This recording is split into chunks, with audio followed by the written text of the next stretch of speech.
오늘의 주제 도서를 화면으로 만나보시죠.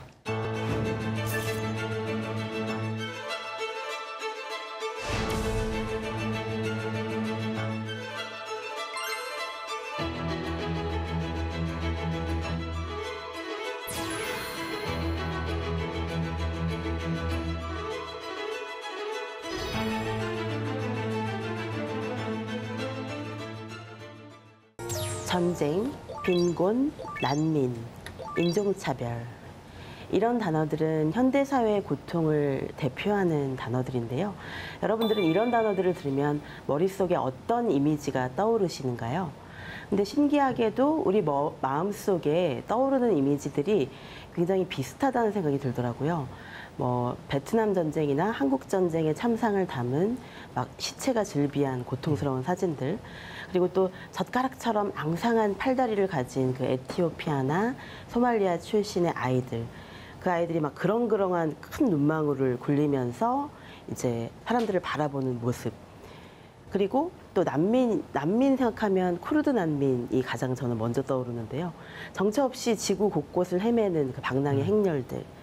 바로 이런 이미지들은 사실 우리가 그분들을 직접 봐서가 아니라 텔레비전이나 인터넷을 통해서 또는 역사책을 통해서 교과서를 통해서 본 그림들이 대부분일 거예요. 그러니까 이런 식으로 사진이나 어떤 매스미디어의 어떤 이미지를 통해서 우리는 고통의 이미지들을 계속 머나먼 이미지를 이제 안방에서 보게 되는데, 근데 그 모든 고통들이 처음에는 충격적이다가 계속 반복되다 보면 뭔가 정형화된 이미지로 기억을 하게 되는 거예요. 그런데 이런 걸 고통에 대한 매너리즘이라고 이제 손택이 얘기를 하거든요. 근데 수전 손택은 우리가 왜 이렇게 고통에 대해서 둔감해졌을까? 그건 바로 매스미디어에서 보여주는 사진의 영향력이 굉장히 크다고 봤던 거죠.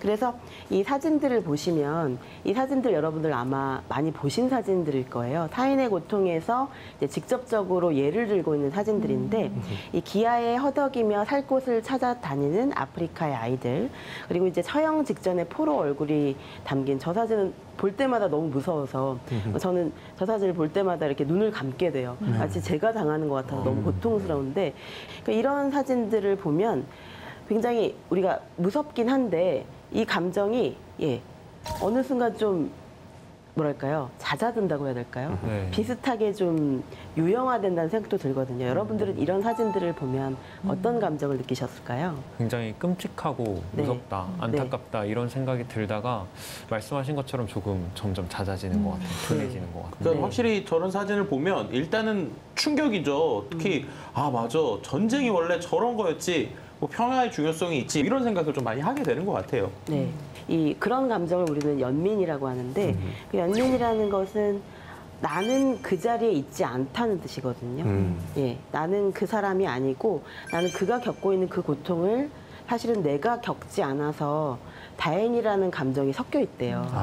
그래서 이 수전 선택의 타인의 고통을 보면서 제가 깜짝 놀랐던 감정이, 그래도 연민은 좋은 감정이라고 저는 생각을 했었는데, 연민이 어쩌면 우리를 보수화시키는 걸 수도 있더라고요. 왜냐하면 그들보다 우리는 낫다고 생각하니까. 그런데 우리는 일상생활에서는 연민과 공감을 좀 비슷하게 쓰잖아요. 그런데 연민은 위에서 아래를 내려다보는 그런 감정이라면, 공감은 당신과 나는 똑같아. 당신이 지금 볼 때는 당신은 울고 있고 나는 괜찮아 보이지만 사실은 나도 속으로 울고 있어. 이런 감정이라는 거죠. 그러면 말씀을 들어보니까 저는 연민, 공감이 비슷한 느낌이라고 생각했는데 수전 선택의 말에 따르면 굉장히 다른 감정이라고 할 수 있네요. 네.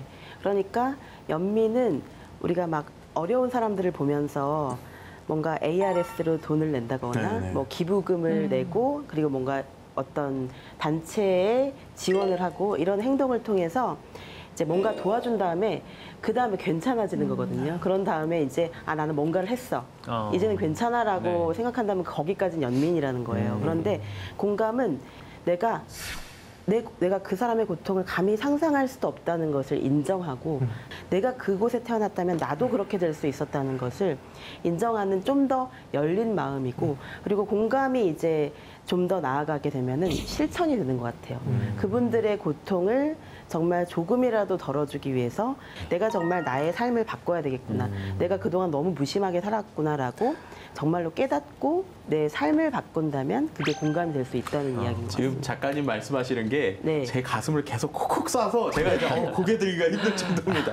어쨌든 연민 다음에 더 큰 깊이가 공감이다. 뭐 이렇게 좀 정리를 해볼 수 있을 것 같네요. 네, 요즘 20대 저희들 사이에서 많이 실천하는 것들이 선한 챌린지거든요. 이 선한 챌린지의 기본이 되는 것, 그 기본 정신, 근본 정신이 바로 공감인 것 같아요. 공감을 해야 그 다음 행동, 그 다음에 실천도 더 따라오는 것 같습니다.